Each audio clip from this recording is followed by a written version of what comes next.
Hello everyone! Today is another day, so we decided to go to Mount Itay River here in Carmen. So mao ni nga lugar among nagian nga grabe jud siya kabatuhon, kakahuyan. So pasudlon jud ni siya nga gagianan kung muadto mo didto. So mao ni ang view, daghang kalupihan ug kamanggahan.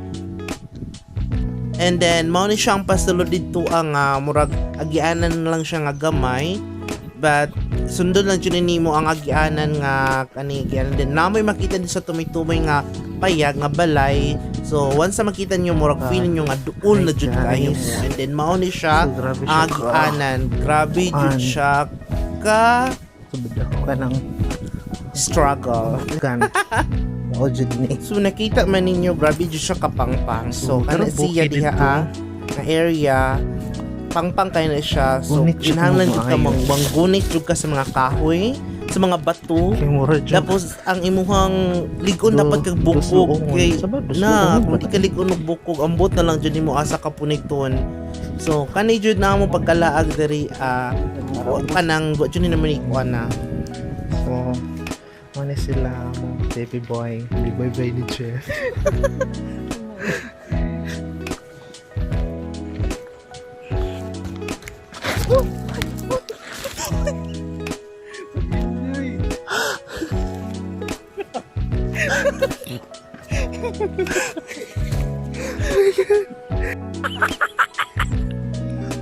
Muna lagan.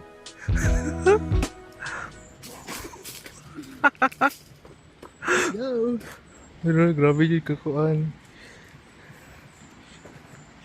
Guys, we decided na magtiniil na lang jud mi kay grabe ka. So, guys, so doon na lang jud kayo may nangita pa mi sa among perfect nga spot nga among dungguan. Grabe, sakit kay stiil, guys. Habi ka sakit. Di lalim mo an hidiri.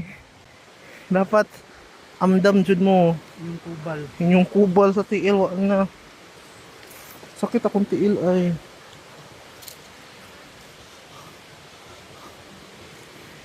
Masa man tada kailangan lang din. Maipuman po tada sila ay. Munta din tapo diha. Try daw to dari So mao na yung lugar. Anak mi diha Kung ani sa ta diri kung bati diri bala mi balik. So mao ni ang gianan.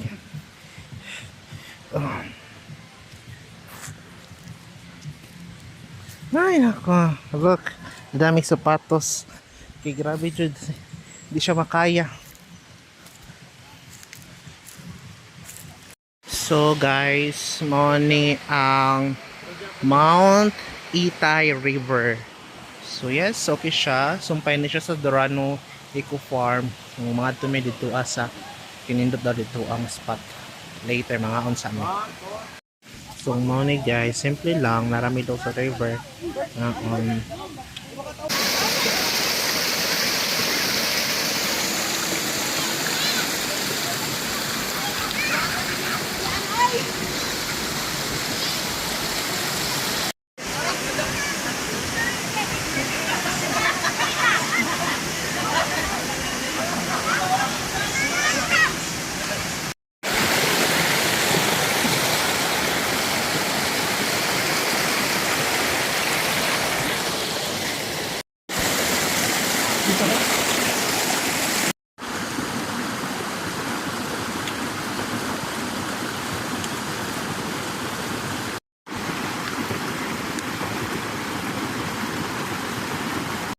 Kabantay mo ng kawayan nga duha nga nag-atbaw tapos kanina kawayan diri so makita ninyo nga lugar kani siya nga karsada.